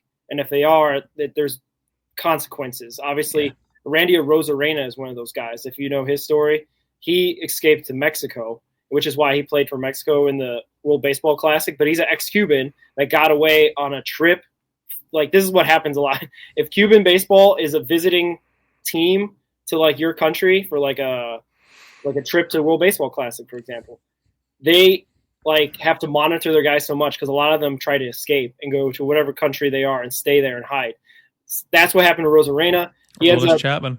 Yeah, he ends up becoming a Mexican citizen, and then he ends up, going through the system with the Rays, comes up, now plays for Mexico, and is now, he's basically not welcome back in Cuba. And that's a lot of stories for a lot of ex-Cubans. So if you say that you praise Castro and Ozzie Guillen being a Venezuelan, not necessarily understanding the geopolitics of Miami, is a big no-no.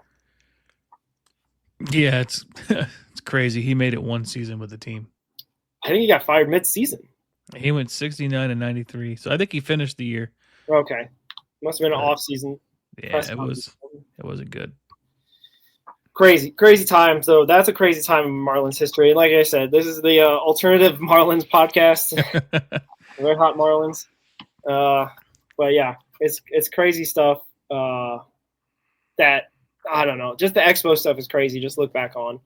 Being it not so much recent history, it's 21 years ago that team disbanded and turned into the Washington Nationals. So it's interesting. I guess it wasn't done sooner. I wonder why it took so long. Yeah, especially because they didn't have that much success in Montreal. It wasn't like they were the Yankees in the early 1900s. They only had one postseason appearance. They had a lot of losing records, and I don't know. It's crazy to think about just how good that 94 team was compared to all the other teams they had. Yeah, that's why I was wondering why it wasn't done sooner in terms of maybe Netflix wanted to do it big. There maybe have been other little smaller projects probably run by Quebec 20th anniversary or whatever it was. A film made for the Expos Fest, basically.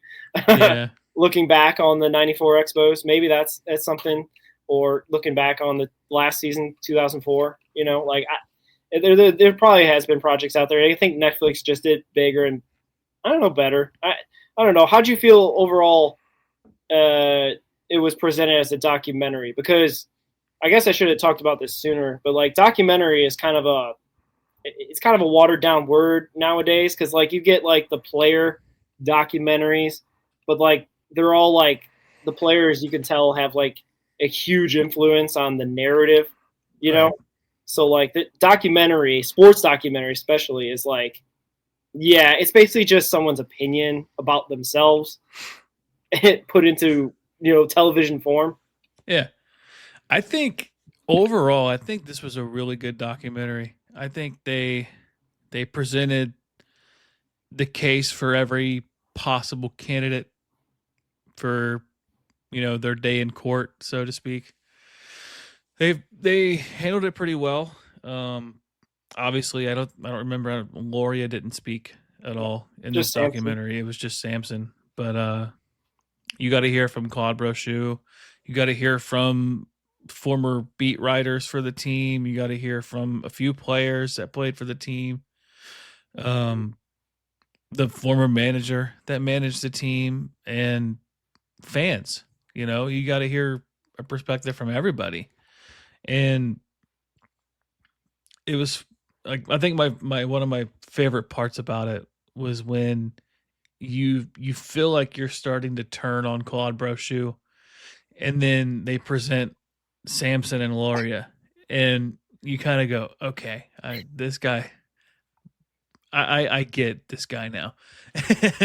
and then they start talking about Samson, and he starts talking about Brochu, and he starts talking about the other guys, and he starts talking about Canada and the fans, and you get this perspective like this guy is just young and arrogant and only rightfully so cares about money, but he also has this superiority complex too, where he cares about how he looks everywhere he goes. And people say, oh, he carries a mirror everywhere he goes. And it was interesting the way they depicted everybody. Everybody got to say what they wanted to say. And it was funny that there was one point in time during the documentary where Samson goes, "I don't care what you ask that guy before you ask me." He's like, "I'm going to tell you how it went." And it was like, okay, this is cool. It kind of brought back like old school documentary vibes back. Yeah, you could definitely tell they tried to reach out. Probably there's some people that turned it down, like Loria probably turned it down. I wouldn't be surprised if that comes out in any reporting or whatnot. Like, I can see Samson wanting to grab the mic, so to speak, because I've seen some of his recent stuff. He does sports business commentary and stuff like that, and he likes to tell it like it is, which sometimes I feel like is a bit embellished. So that's why when he kind of comes on there, I'm always a bit skeptical, which is always why I'm also a bit anti-Loria as well, is because he'll tell you a bunch of stuff, and a lot of it sounds believable, but like, I don't know. That's also the part of humanity that, we all want to believe our truth to be the most true, right? And that's not always the case, obviously, and we can't be 100% objective. But at the same time, I thought overall the documentary was handled like a documentary. It wasn't handled like, oh, this is David Sampson's version of the story, and that's it. There's no pushback. There's no counter narrative. You know what I mean? Like, it actually did, like, I think it did it justice to the fans of the Expos, did justice to what actually happened.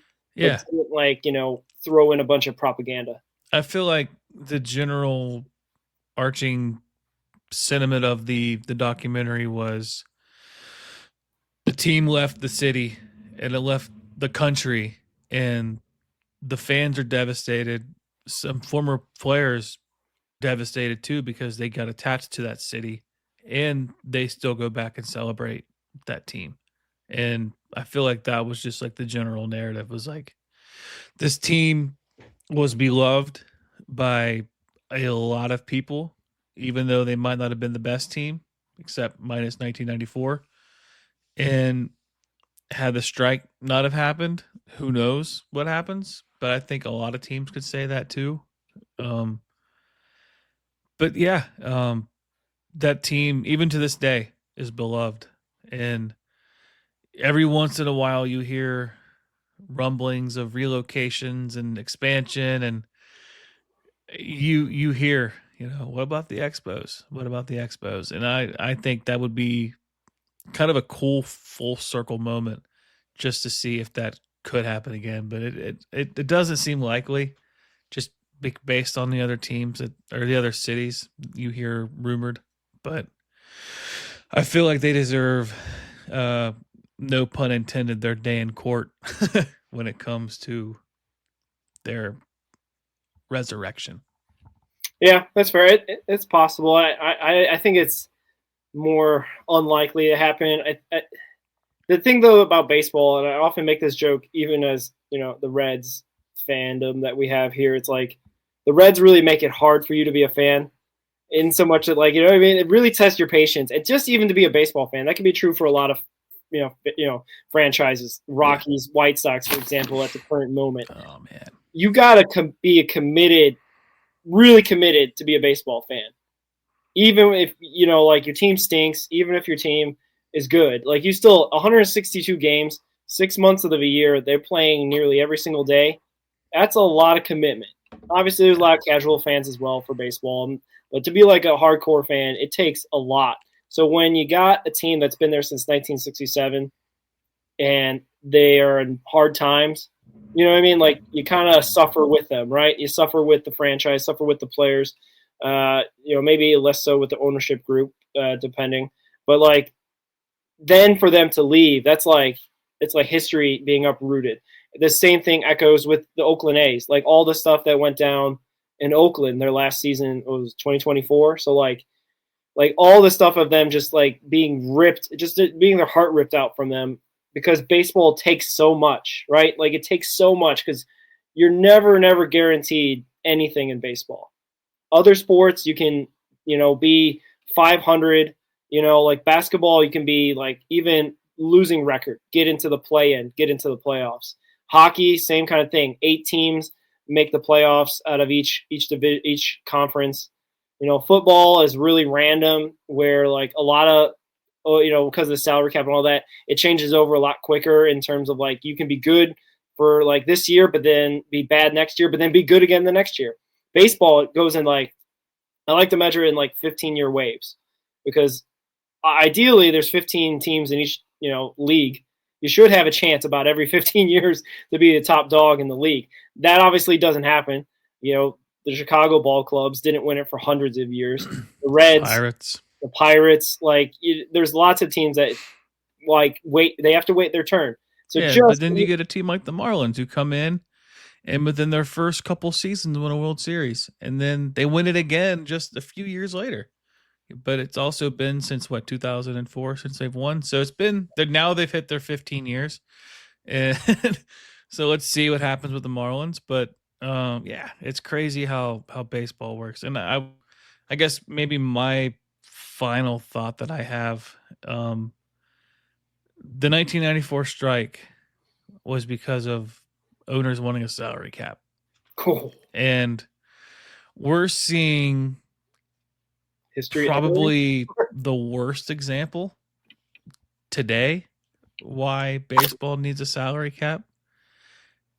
Do you think the entire 2026 season gets played?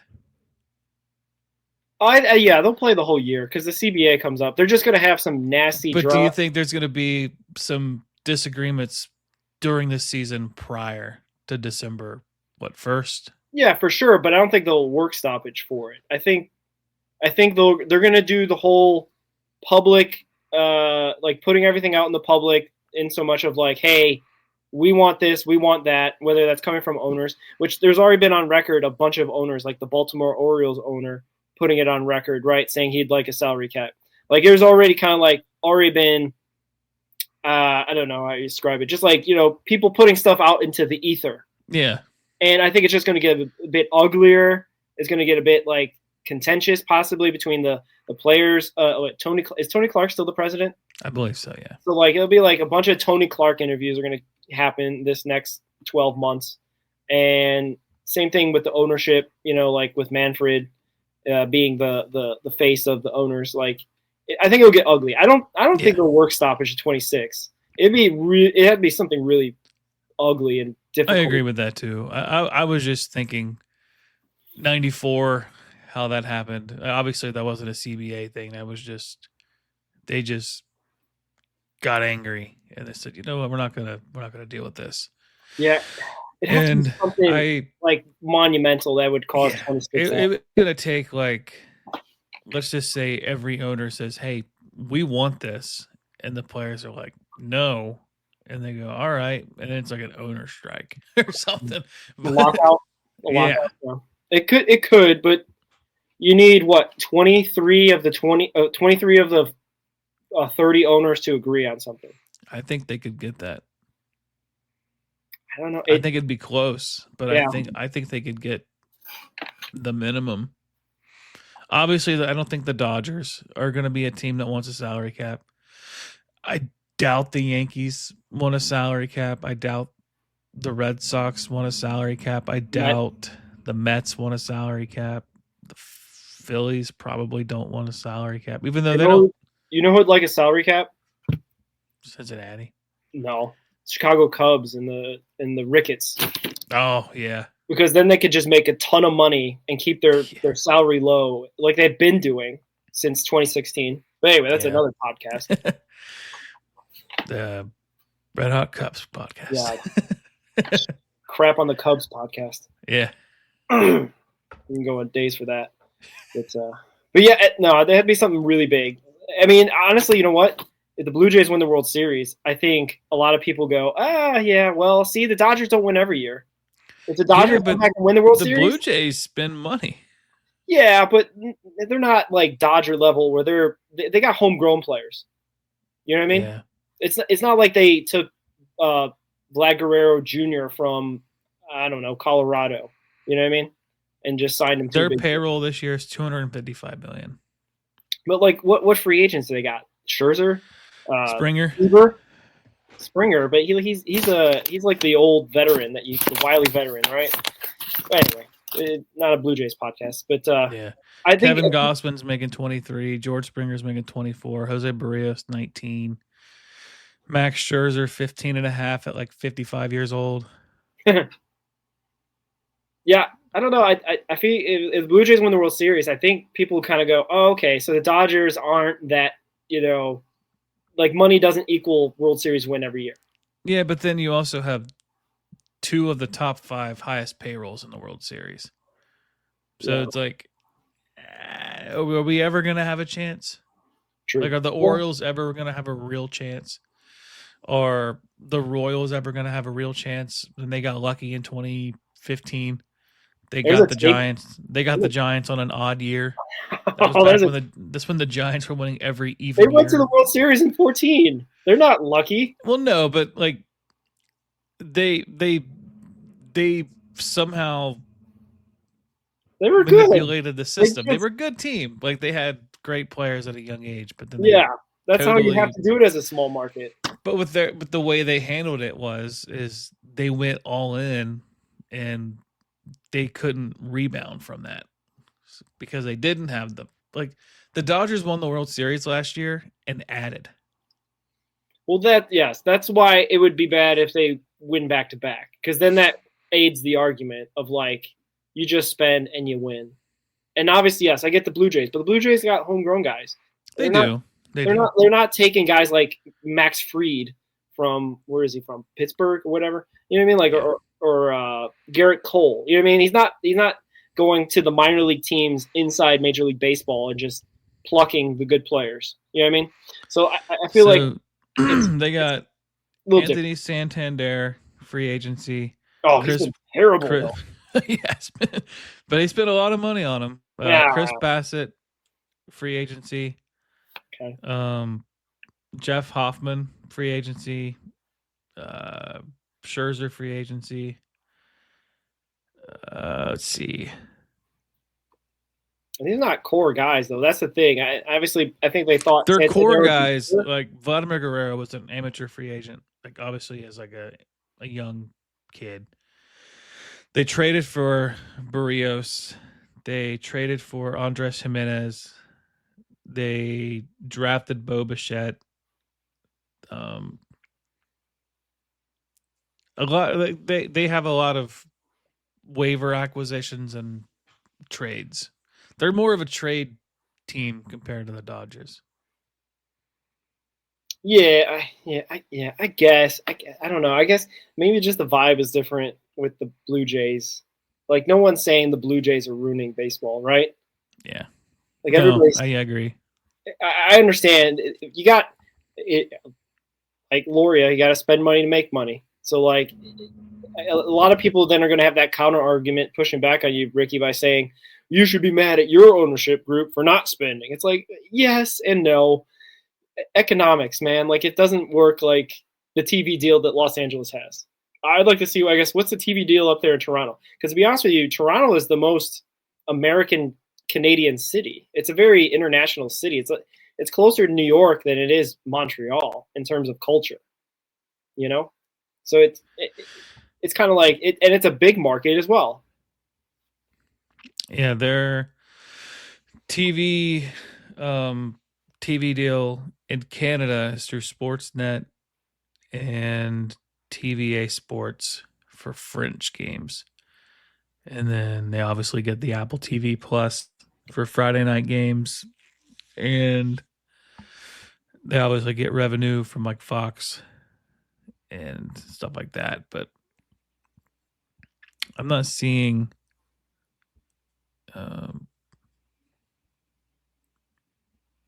what their actual contract is. Yeah. All right, we'll research that for our. Yeah, because I remember. Remember when the Reds signed Joey Votto, and then shortly after they signed Brandon Phillips, then they signed Homer Bailey to these big deals. Yeah. They got like a massive deal from like DirecTV or something. It was like $500 million. I remember that happening, and. I think I was talking to Mike and Cheese again on Monday night during the watch along. Like, that's the one thing that or I think Cheese pointed out, that's one thing that Major League Baseball doesn't have is a massive TV contract like the NFL. You get a massive TV contract, it heals a lot of ills. It doesn't correct everything, right? But it does heal a lot of things that a lot of teams would be in a salary cap sport. It would heal a lot. I guess we're going back to that, another off-season podcast topic that we'll definitely be talking about a lot going forward. But yeah, I don't know. Any other thoughts of Expos and whatnot, and the Marlins? No, it was just a really good documentary, and it was really cool. I think they should do more stuff like that. Maybe not like the death of teams per se, but like maybe just the history of teams too would be kind of cool. Yeah. I wouldn't be too mad at doing like a Oakland A's, death of Oakland A's. Yeah, like I think you could probably do like a life support Pirates. Like just like how the history of the Pirates is, solid. They had legendary players, and then they just can't compete anymore. Yeah, I don't think the Pirates ownership group's gonna do any interviews for that topic. Yeah, we're not gonna voluntarily take a target to the dome just for the Pirates stadium deal is up in 2030. What do you think happens there? Is history echoing again? I don't know what's going to happen. I know the city of Pittsburgh wants the team to win, but you got a cheap manager or cheap owner, and what do you do? Sounds like we're going to be talking about this in the offseason about potential stadium deals / ownerships being quite nasty to fan bases. Podcast idea coming soon. Because make sure you subscribe. Red Hot Reds on YouTube. All Gloves Off on YouTube. We'll title that episode "Where Are You Gonna Go?" Where are you gonna go? That's a good one. Where are you gonna go, fans? Brandon Sejo and Phil Castellini as a thumbnail. Yeah, we'll have to reach out and see if he can come on and talk about that or whatever. And figure all that out. But Rick, you have anything else? I will say that our recap of this documentary was longer, I think, than the documentary itself. Yeah. I think it was like an hour and 20 minutes. Well, and we were talking up on 2.